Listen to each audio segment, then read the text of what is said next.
He leaned over and said, "She looks like ghetto trash," not knowing the mic was live, and the courtroom heard every word. Everyone thought she was just another defendant, until she pulled out a government badge and said, "I'm not the accused, I'm the investigator." What happened next shook the entire system. But let's start from the beginning. The courtroom was unusually full that morning. A steady murmur echoed between the wooden benches as people filtered in. Court clerks balancing case files, attorneys whispering strategies, the bailiff barking short, sharp commands to maintain order. The walls, tall, paneled oak, seemed to lean inward, capturing every sound, every breath, every judgment passed both by the law and by the people who claimed to represent it. Vanessa Coleman sat alone at the defense table.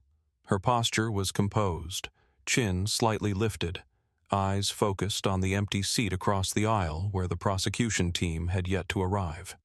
She was dressed plainly, navy blue blazer, no jewelry, no makeup, her natural curls pulled into a low bun. On the surface, she could have been anyone. But there was a quiet fire in her presence, something controlled, measured, and unspoken. The kind of fire that didn't burn immediately, but promised to if provoked. Across the room, Officer Bradley Kent entered through the side door, adjusting the stiff collar of his uniform as if it were a medal of honor. He didn't acknowledge Vanessa. He didn't even glance in her direction. Instead, he strode confidently to the witness box, gave a half nod to the bailiff, and muttered something to the young prosecutor beside him. His voice was low, but not low enough. "Look at her," he said with a twisted smirk. "She looks like ghetto trash. Probably can't even spell defendant." The room went still. The words hadn't just been heard by the prosecutor. They had echoed, clearly and undeniably, through the courtroom's speaker system, because the microphone on the witness stand was live, and the court recorder was already typing. For a moment it felt like time held its breath. No one moved. No one spoke. Even the judge, who had been flipping through documents on the bench, looked up sharply, eyes narrowing behind wire-rimmed glasses. "Excuse me?" the judge said slowly, the gavel already in hand. Officer Kent blinked. "Oh, that was just a joke, Your Honor. Didn't realize. I didn't mean anything by it." Vanessa didn't flinch. She didn't turn her head. She didn't raise her voice.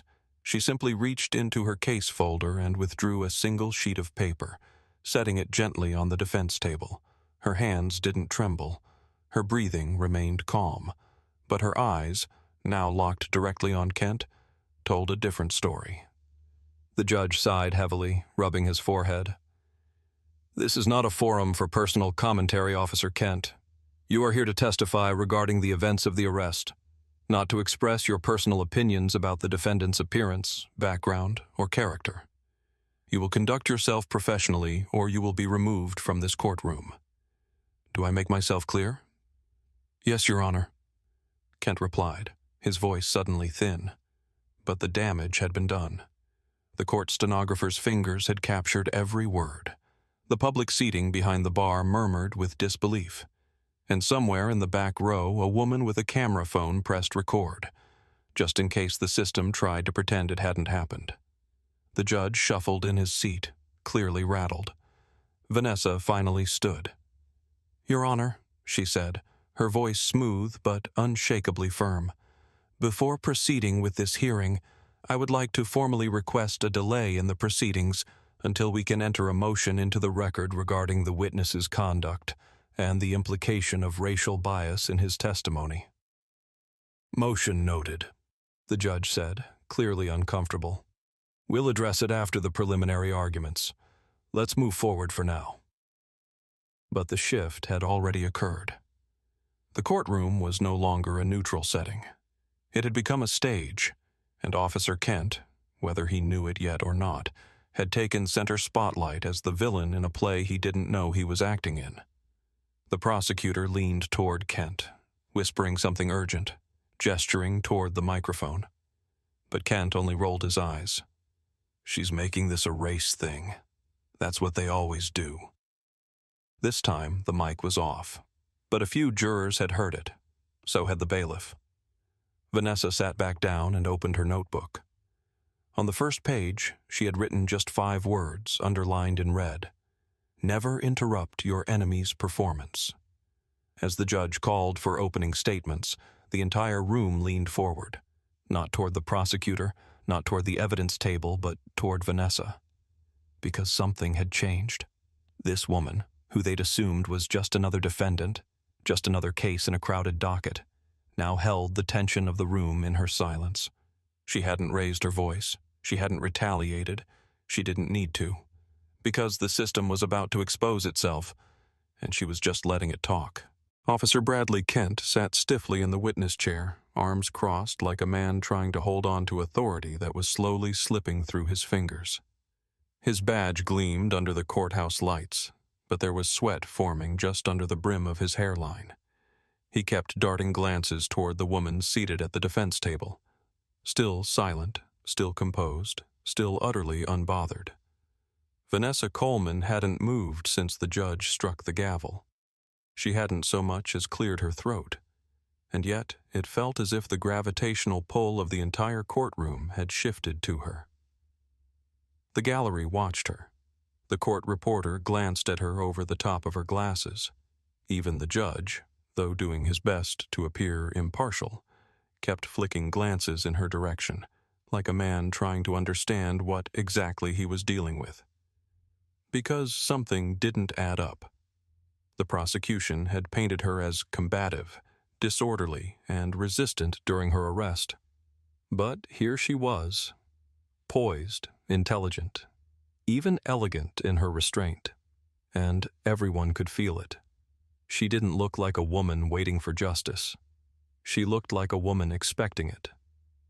"Your Honor," said Assistant District Attorney Leo Gallagher, rising from the prosecution table with a practiced smile, "the state would like to enter into evidence the body cam footage from Officer Kent's arrest of the defendant." The judge nodded, and the clerk brought over a tablet. The screen lit up. Vanessa's image filled it. Her face lit by flashing red and blue lights, her voice calm, measured, asking the officer why she was being detained. Even in the poor-quality dashcam view, her tone was respectful, firm, and absolutely not confrontational. And then came the part no one in the courtroom was ready for. On the footage, Officer Kent's voice snapped.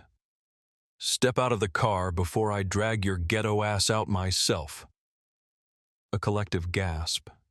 Not the same insult as earlier. Worse, raw, caught on record. The courtroom froze again. Ada Gallagher paused the footage with a cough. "We, apologize for the language in the recording." Judge Thorne narrowed his eyes. "Counselor, was this footage submitted to the defense during discovery?" Gallagher faltered. It was logged. The file was there. They must have accessed it." Vanessa still hadn't said a word, but now her attorney stood, a tall man with silver in his hair and fire in his tone. "Your Honor," he said clearly, "at this time we move not just for dismissal, but for sanctions against the arresting officer for misconduct, verbal abuse, and racially motivated aggression." Kent leaned forward, finally losing patience. "Come on," he muttered, too loud. "Now we're going to pretend she didn't provoke me.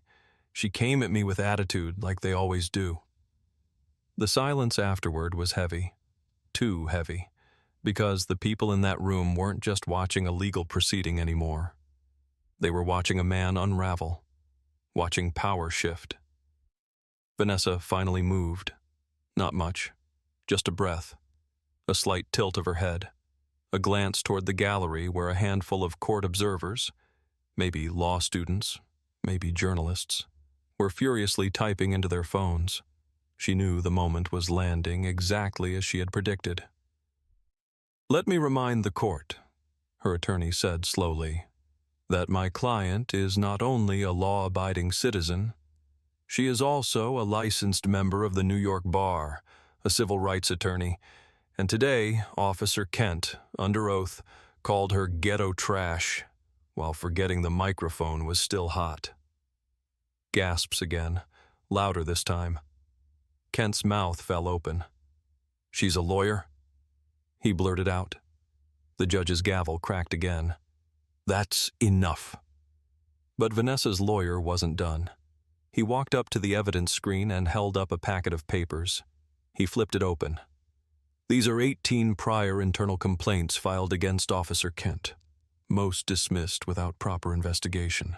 Every single one involves excessive force or racial profiling. Would the court like me to read a few? The judge shifted, visibly uncomfortable. That won't be necessary at this moment. And yet, the lawyer continued, voice rising, this officer, with a documented pattern of abuse, was allowed to detain a woman, threaten her, insult her, and now, under oath, lie about what occurred. Vanessa finally stood. For the first time since the hearing began, she walked slowly toward the witness box, not rushed, not aggressive, just deliberate. The room felt like it was holding its breath again. Officer Kent, she said, voice calm and precise. Do you remember what I said to you after you dragged me out of my car? Kent's jaw tensed. You told me I'd regret it. She nodded. That's right. And do you remember why I said that? Silence. Because I told you, she continued. You had just made a very public mistake, and I wasn't just a suspect. I was an attorney, with connections, with evidence, and with an agenda. Gallagher's pen dropped to the table. Someone in the back row whispered, Oh my God. I gave you every opportunity to do the right thing, Vanessa said.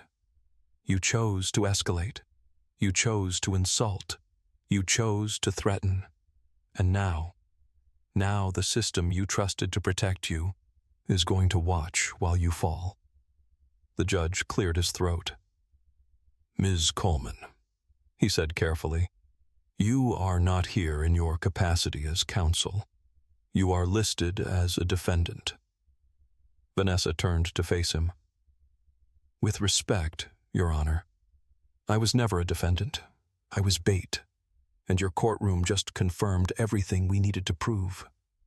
The gallery erupted. Outside, news cameras were already gathering.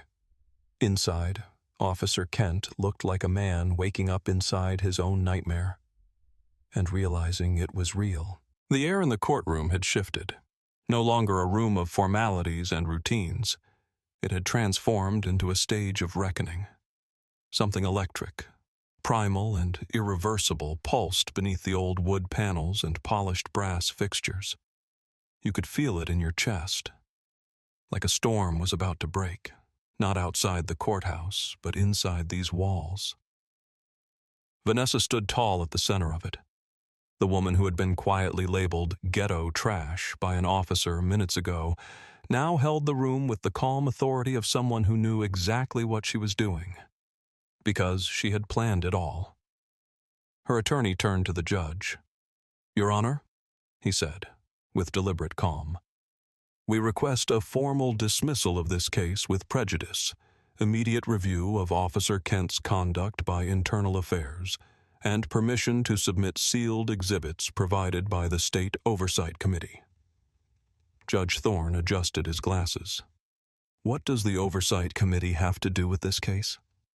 That was Vanessa's cue. Her voice cut through the courtroom like a scalpel. Everything, Your Honor. She reached into her briefcase, which now looked less like a defendant's bag and more like a weapon of truth, and pulled out a file stamped with a government seal. The sound of the clasp opening was louder than expected in the silence. Intentional. I am Vanessa Coleman, she said clearly. Civil rights attorney, field investigator, appointed special auditor by the State Oversight Committee for Judicial Ethics and Law Enforcement Conduct. A beat, then another, then whispers. Not murmurs, whispers with teeth. She's not the defendant? She's one of them. This was a setup. Wait, she works for the state? Even the stenographer stopped typing.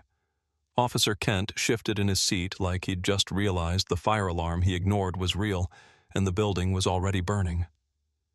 This proceeding, Vanessa continued, was part of an authorized investigation into racial profiling, abuse of power, and systemic misconduct in the handling of misdemeanor arrests across 4 districts.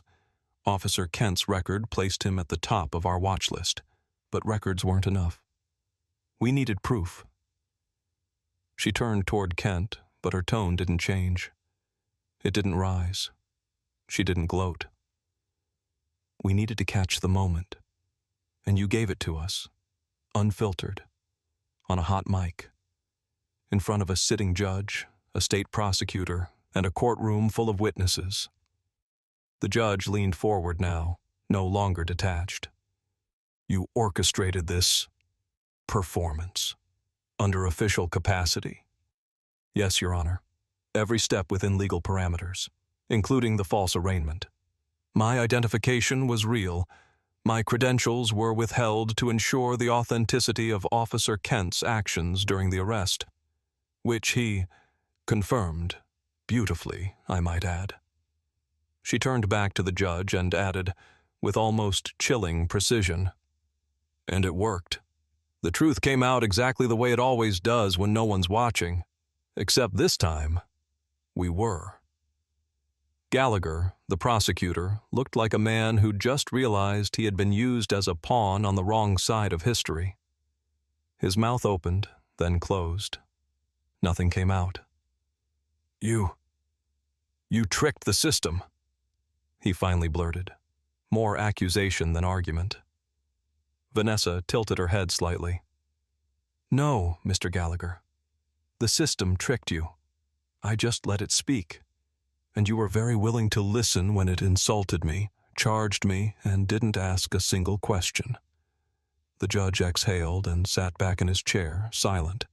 Then, I assume the Oversight Committee has issued you full authority to proceed? Yes, sir. Including jurisdiction to file civil action based on what's been recorded here today. Kent stood up suddenly, flustered and red-faced. This is entrapment. You tricked me. You entrapped yourself, Vanessa answered. The mic didn't lie. The footage didn't lie. Your history doesn't lie. You thought I was beneath you. That gave you permission in your mind to humiliate me, not knowing you were humiliating yourself. Kent's jaw clenched. You made me look like a racist. Vanessa finally broke her composure, not with anger, but with something sharper, pity. No, officer, you made yourself look like a racist. I just gave you the stage. And then she turned to the judge. I'm not here for revenge, Your Honor. I'm here to reveal something that's been allowed to fester in this court for far too long. The victims of Officer Kent's abuse, of officers like him, don't get trials like this.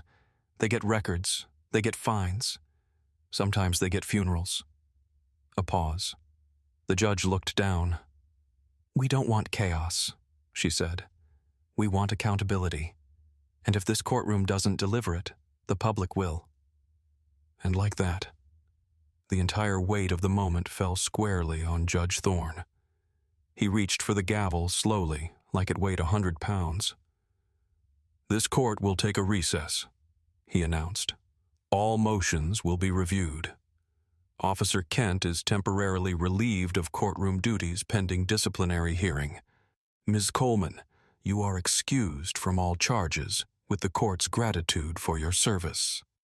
Bang! The gavel hit wood. Bang! Officer Kent's illusion of authority shattered with it. The courtroom didn't erupt in cheers. There was no standing ovation, no cinematic swelling of strings or slow claps of recognition. It was silent, not because it lacked emotion, but because the emotion was too much, too full, too raw. Judge Thorne's gavel had barely touched the wood when Vanessa quietly gathered her files and closed her briefcase. Every motion she made felt final, like the curtain closing after a stage play that left its audience breathless and blinking. Officer Kent remained frozen in his chair, staring at nothing. His lawyer had placed a trembling hand on his shoulder, but Kent didn't seem to feel it. He had come into this courtroom expecting to testify against a criminal, and walked out exposed, disgraced, and under investigation. But Vanessa didn't look at him. Not anymore. She turned, facing the gallery now, a room full of strangers who had come to witness a trial and instead watched a system confront its own reflection. Reporters scribbled, cell phones were already out. Somewhere in the back, a local news anchor whispered to her producer, "We need to go live now." But Vanessa, she just walked down the aisle, composed, silent, complete. And as she passed each row, they stood, one by one, quietly, without direction. Like they knew, instinctively, that they had witnessed something bigger than a legal victory. They had witnessed a shift. Outside the courthouse, the sky had turned gray. Reporters swarmed the steps, but the bailiffs held them back. Cameras flashed as Vanessa emerged, now flanked by representatives from the State Oversight Committee. One of them, a tall black woman in a tan suit, nodded proudly. "You did exactly what we needed," she said under her breath. Vanessa didn't answer immediately. Her gaze moved to the far edge of the courthouse lawn where a small crowd had gathered. Activists, law students, victims, people holding signs not with protest slogans, but with words like, "Truth needs microphones too." "Silence isn't compliance. It's strategy." "Thank you, Vanessa." And standing among them, a girl, no older than 11, curly hair, glasses slightly crooked, holding her grandmother's hand. When she saw Vanessa, she smiled shyly and raised her other hand, not in a wave, but in a small fist. Vanessa's steps slowed. She met the girl's eyes. That, more than the gavel, more than the public exposure, was the moment it all landed. Because this wasn't just about Kent. It was about every officer who thought he could get away with it. It was about every woman who'd stayed quiet in holding cells, afraid to speak. It was about every child watching, learning who gets punished and who gets protected. Back inside the courthouse, Judge Thorne sat alone in his chambers, staring at the still warm transcript of the hearing. He had presided over thousands of cases. He had seen rage, cruelty, manipulation. But rarely, if ever, had he seen precision like that. Not just legal precision, moral precision. He read again the moment where Vanessa said, "You thought I was beneath you. That gave you permission in your mind to humiliate me, not knowing you were humiliating yourself." It was more than a line. It was a mirror, and it reflected something ugly, something institutional. He folded the transcript shut. Maybe it was time to reopen some old files. The fallout came fast. Officer Kent was suspended without pay within 48 hours. 3 of his prior cases, ones Vanessa's team had compiled, were reopened. A class action lawsuit was filed by 6 former defendants, all citing similar abuse. Within a week, Vanessa's courtroom footage had been viewed over 19 million times. The hashtags trended globally. #HotMcJustice, #she was never the defendant, #courtroom reckoning. But Vanessa didn't go on a media tour. She didn't sit for interviews. She didn't capitalize. Instead, she returned to her small legal office, now flooded with calls, letters, and requests, and began doing what she had always done, representing the unheard. But everything was different now, because now the world was listening. Several weeks later, Vanessa was invited back to that same courthouse, but not as a defendant, not as bait, and not even as a litigator. This time, she was a guest speaker at a law student orientation. Judge Thorne himself introduced her. "I once presided over a case where I believed I was the highest authority in the room," he said to the young, wide-eyed crowd. "That day, I learned that the law doesn't always wear a robe." When Vanessa stepped to the podium, the room held its breath. She didn't speak from notes. She didn't read from paper. She just looked out at the rows of young people and said, "The courtroom is not just a place for judgment. It's a place for truth. And truth doesn't care about your uniform, your degree, or your title. It only asks, are you brave enough to stand inside it, even when the system is built to silence you?" She paused, and then added, "Sometimes justice doesn't come when you shout the loudest. Sometimes it comes when the mic is left on." Later that evening, back at home, Vanessa sat on her porch, watching the sun dip low. Her phone buzzed with another message, a text from Congressman Elijah Monroe, the man she had once called from holding, the man who had once told her, "You have the voice of your grandmother and the fire of your mother. Don't waste either." The message was simple. "Proud of you. The city needed that. So did the nation." She set the phone down.